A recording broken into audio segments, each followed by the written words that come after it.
پردے میں رکھا جاتا ہے, گھر کی چار دیواری میں رکھا جاتا ہے. بس والدین اتنے معصوم ہوتے ہیں کہ چھوٹی سی خواہش کرتے ہیں جو کہ ذمہ داری بہت بڑی ہوتی ہے. ابھی اور سبلنگز بھی ہیں یا آپ ہی اکیلی بیٹی ہیں؟ نہیں, میرے سے بڑی ایک بہن ہے اور میرے سے چھوٹا بھائی ہے, اینڈ دین ایک اور بہن ہے. ان سب میں بھی کسی کو گول روکنے کا شوق ہے؟ My brother is a very good footballer, اور میں اب اپنی چھوٹی بہن کو ٹرین کر رہی ہوں فٹ بال کی طرف. I am coaching Hare my self. جو میری بڑی بہن ہے, شی واز مور انٹو پڑھائی میرے سے بہت زیادہ, تو وہ پھر دبئی جا کے بہت پہلے سیٹلڈ ہو گئی. Now she is married. ان کی پڑھائی والے بھی تھوڑے سے جو ہے نا وہ آپ نے آگے ہیں, کیونکہ اب آپ بھی LLB کر چکی ہیں, LLM کر رہی ہیں. یہ اس طرف ڈائیورسٹی کیسے؟ یونیورسٹی لائف سے پہلے تک تو میں بالکل پڑھائی سے دور تھی. مطلب مائی مدر یوز ٹو سے کہ اگر اس نے میٹرک اور A-levels بھی کر لیا نا تو for me it would be the greatest D level کہ اس نے بس کر لیا, میٹرک کر لیا.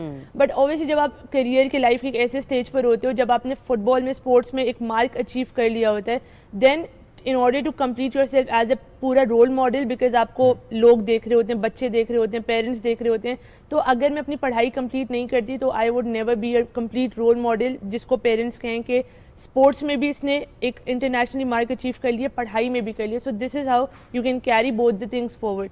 تو میں نے فائنلی یونیورسٹی لائف میں اپنی پڑھائی پہ ٹھیک ٹھاک زور دیا, and fortunately I was blessed with good friends, good teachers, good mentors. تو میں مطلب میری روٹین ابھی بھی ایسی ہے دیٹ آئی ڈونٹ نو, میں رات میں سوتی نہیں ہوں because I have so much work around. تو میں دن میں اگر یونیورسٹی جا رہی ہوں, شام میں ٹریننگ کر رہی ہوں, میں پوری رات بیٹھ کے پڑھ رہی ہوں, اسائنمنٹس کر رہی ہوں. بٹ فارچونیٹلی 3 سال LLB کے, LLM میں نے کر لیا بائی دا وے ابھی اس سال اکتوبر میں. سو میں نے LLM بھی 2 year law ڈگری, میں نے اس کو زیادہ پڑھ کے ایکسٹینسو اسٹڈی کر کے 1 سال پریکٹس کی طرف کب آئیں گے پھر؟ I have already started my practice as well. Lawyer ہے بھائی, کیا بات ہے, فٹ بالر کم لائر, زبردست. I am a practicing lawyer. I am a lecturer at a law university. I have established my own football academy. In Islamabad? In Islamabad. Okay.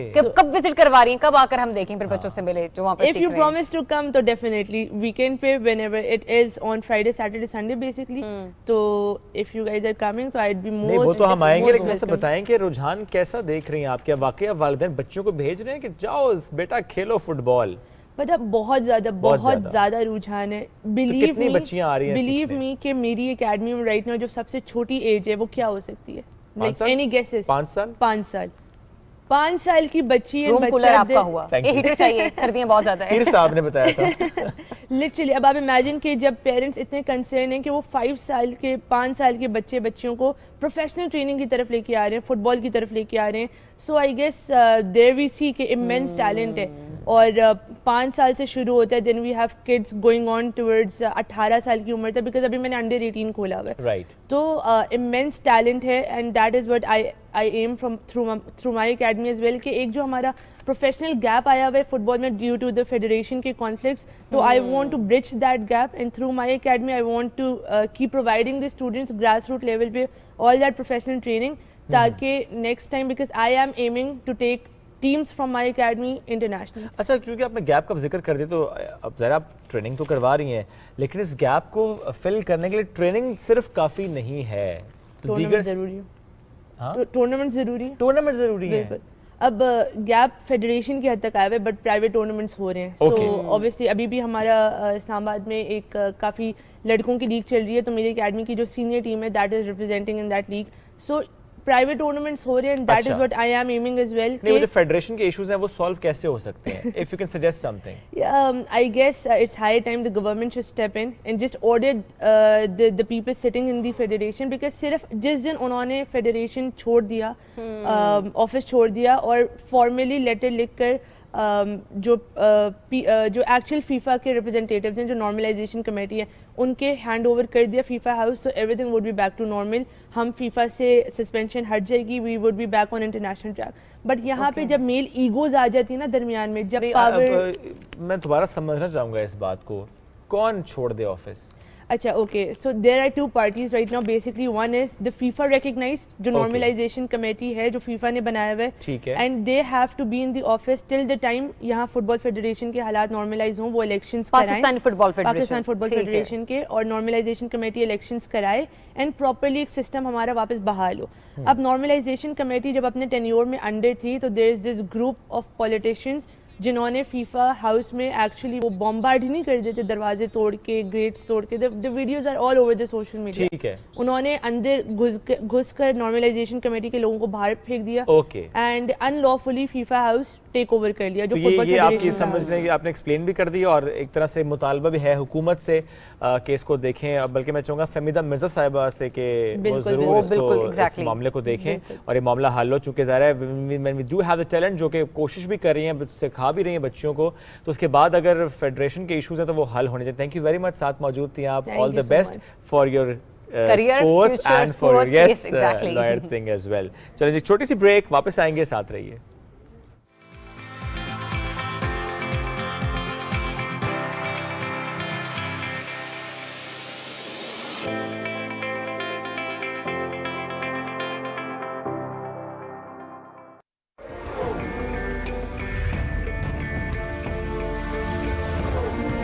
آزادی کا مطلب بے لگام ہو جانا نہیں ہے. آزادی کا مفہوم یہ نہیں ہے کہ دوسرے لوگوں اور مملکت کے مفادات کو نظر انداز کر کے آپ جو چاہیں کر گزریں. آپ پر بہت بڑی ذمہ داری عائد ہوتی ہے, اور پہلے سے کہیں زیادہ. اب یہ ضروری ہے کہ آپ ایک منظم اور مثبت قوم کی طرح کام کریں. اس وقت ہم سب کو چاہیے کہ تعمیری جذبہ پیدا کریں.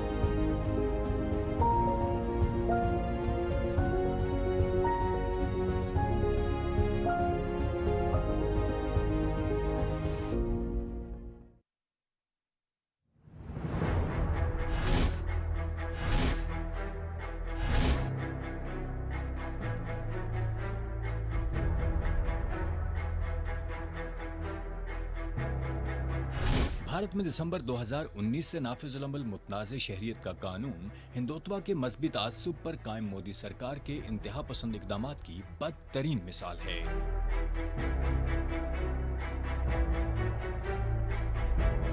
اس متنازع قانون کے خلاف بھرپور مقامی احتجاج اور شدید عالمی رد عمل کے باوجود بھارت میں اشروں سے مقیم دوسرے ممالک سے آئے مسلمانوں کو بھارتی شہریت کے آئینی و جمہوری حق سے محروم کیا جا رہا ہے.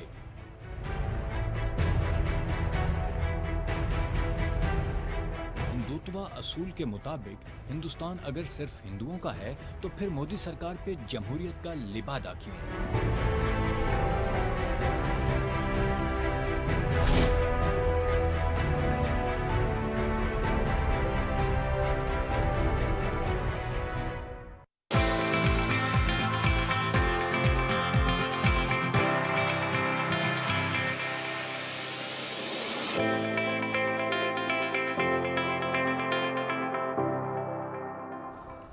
Welcome back after the break. اور سیلیبریٹی لاؤنج میں آج ہمیں جوائن کیا ہے رکن قومی اسمبلی شاہین ناز سیف اللہ صاحبہ نے. مردان کے پی کے سے ان کا تعلق ہے. خواتین کی جو مخصوص نشست ہے اس پر MNA منتخب ہوئیں. تو سوال پہلا تو یہ بنتا ہے K P then Mardan then a woman and in politics, how come? السلام علیکم, گڈ مارننگ. وعلیکم السلام. تو جواب دیجئے. بسم اللہ الرحمن الرحیم. جواب تو بہت سادہ ہے. اچھا, اس لیے کہ شروع یہاں سے کروں گی کہ جب ہمارے پرائم منسٹر, آپ کو پتہ ہے بہت زیادہ کرکٹ میں ماشاءاللہ بڑا انہوں نے اپنے آپ کو بنایا تھا, ٹھیک ہے. انہوں نے جب کپ جیتا تھا 1992, جی ان سے میں اتنی متاثر ہو گئی تھی کہ انہوں نے جب اعلان کیا کہ میں ایک ہاسپٹل بناؤں گا اور اس طرح کر کے نا, مطلب اپنی ماں کا جب سارے ڈیٹیل, مطلب تو ان کا وہ جذبہ جب میں نے دیکھا نا تو ان سے میں بہت متاثر ہوئی.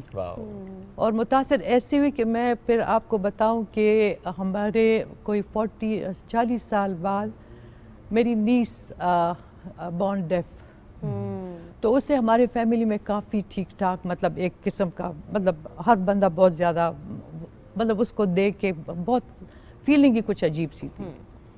تو وہ تکلیف لے کے, وہ درد لے کے, پھر میری grand daughter she is also, تو اس کی وجہ سے پھر میں نے اپنا اب تو ماشاءاللہ تو بڑے بھی ہو گئے سیٹل بھی ہو گئے لیکن میں نے اپنے آپ کو ان کے سپورٹ کر دیا اور میرے پاس مردان میں کوئی 220 بچے ہیں. اچھا all of them are deaf.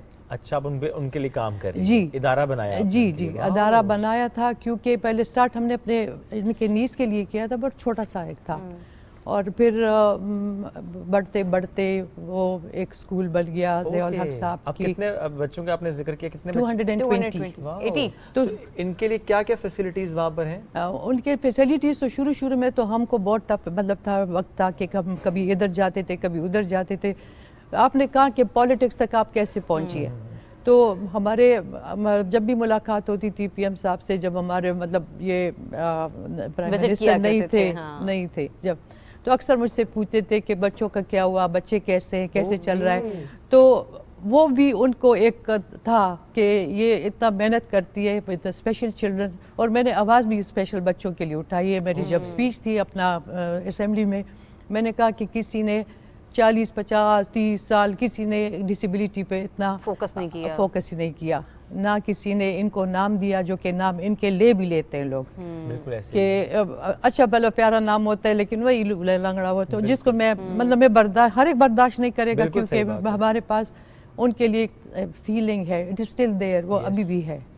تو یہ سیاست میں آنا میں ویسے سیاسی بندہ نہیں ہوں میں تو ہر جگہ جب جاتی ہوں تو بچوں کے لیے سوچتی ہوں پھر میں کہتی ہوں کہ بلکہ میرے بچے میرے پہ بہت اچھاتے ہیں کہ امی ہر وقت تیار ہوتی رہتی ہیں اور یا پیسے مانگتی ہیں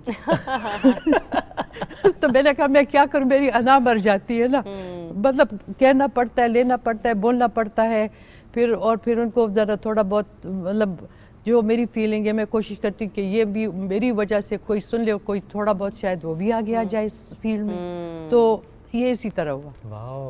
اچھا یہ ویسے واقعی بڑا خاص کام ہوتا ہے کہ آپ ویلفیئر کا کام کریں جہاں پر اس کام کو ہم سراہتے ہیں وہیں پر یہ سوچیں کہ جو اس آرگنائزیشن کو لیڈ کر رہا ہے اس کے لیے کسی کو قائل کرنا. ہم یہاں پر 5 روپے نکالتے ہوئے بہت سوچتے ہیں تو یہ تو ایسی امداد ہوتی ہے جس میں صرف 5 روپے سے کسی کا بھلا نہیں ہو یہ بھی سکتا ہے لیکن کوشش کیجیے کہ ایسے ویلفیئر اداروں کو آپ ذرا دل کھول کر عطیات دے سکیں. اس کے علاوہ آپ کس طرح سے اپنی روٹین مینیج کرتی ہیں اور کیا کچھ مطلب یعنی کہ لائف میں ہم نے پالیٹکس میں سیکھا آنے کے بعد؟ پالیٹکس میں پالیٹکس سے پہلے اگر پالیٹکس میں تو ہم کچھ بھی نہیں اس کو اگر ایک ہٹ کے بعد کر لیں تو یہ ایک بات یہ بھی ہے نا کہ میں کوئی 10-12 سال سے کینسر کے مریضوں کے ساتھ میں کام کر رہی ہوں. یہاں پہ نوری ہاسپٹل ہے وہاں میں بڑا ریگولر جاتی ہوں اور جو بھی موسٹ ڈیزرونگ جو کہ آتے ہیں کبھی کجیر کبھی چترال کبھی سوات سے جو ایسے پیشنٹ آتے ہیں پھر میں ان کو لے کے جاتی ہوں ہاسپٹل پھر ان کے لیے ارینج فنڈ کرنا اور مطلب جتنا مجھ سے ہو سکتا ہے وہ بھی ہے. اور ایک میرے پاس وہ بھی بہت پرانا ہو گیا ہے ایک بالکل بیڈ ریڈن بچے تھے میرے ساتھ تو وہ جو میں مردان اپنے ذمہ واری میرے پہ زیادہ تھی تو وہ میں نے پھر ہاشوانی صاحب کو کہا تھا کہ آپ ٹیک اوور کر لیں. مجھ میں اتنی ہمت نہیں ہے کہ میں اس کو بھی چلاؤں. اس کے مطلب خلاصہ یہ ہے کہ میرا جو بھی روٹین ہے صبح ویلفیئر کے کاموں میں زیادہ یہی سوچتی رہتی ہوں کہ اب آج کیا ہوگا کدھر سے ہوگا ہیئرنگ ایڈ کون دے گا میں مردان جاؤں گی اب وہاں پہ مطلب لیکن اس تمام تر صورتحال میں کیونکہ آپ کا حلقہ بھی ہے تو وہاں کے لوگوں کو پھر آپ کس طرح سے وقت دیتی ہیں؟ ان کے جو معاملات ہیں ڈیفینیٹلی وہ بھی ایک سیاسی طور پر اگر دیکھو تو پولیٹیکل ویلفیئر کا کام ہے وہ جی ان کو کیسے مینیج کرتے ہیں؟ لیکن اس کو سیاست سے ہٹا دینا یہ تو مطلب میں نہیں یہ تو اب ڈیفینیٹلی آپ کا سیاست سے نہیں لیکن آپ اپنے حلقے کے لوگوں کے ساتھ پھر کس طرح سے ان کو وقت دیتی ہیں؟ میرے جب میں یہاں سے فارغ ہوں جب کہ مجھے پتہ ہوتا ہے کہ میری کوئی بہت میٹنگ امپورٹنٹ میٹنگ نہیں ہے یا ہم نے کورم ہمارا پورا ہونا ہے اللہ کا کرم ہے. ویسے میں نے ابھی تک کوئی 3-4 سال میں کوئی 1-2 چھٹیاں کی ہوگی زیادہ نہیں کیونکہ میں کہتی ہوں کہ نہیں مجھے چھٹی ان وقت میں ایسے وقت میں کرنا چاہیے جو کہ میری بہت ہی ضرورت ہو کیونکہ مجھے ایک ذمہ دارانہ طور پہ کہ جب مجھے انہوں نے اپنے لیا ہے اتنے اس سے کہ تورو کو لے لو مطلب خان صاحب نے یہی بولا تھا تو میں اپنا ڈیلیور کرنا چاہتی ہوں کچھ کہنا چاہتی ہوں کچھ اور بھی کہ یہ لوگ جتنا مجھ سے ہو سکے کہ میں ان کو لوگوں کو ایجوکیٹ کروں ان معاملے میں اور آنا جانا تو جب ضرورت ہوتی ہے تو وہ تو وہاں بھی جانا پڑتا ہے اور یہاں ضرورت ہوتی ہے تو یہاں پہ بھی رہنا پڑتا ہے. اچھا چونکہ آپ کا تعلق مردان سے تو مردان کے لوگ کیسے نا کہ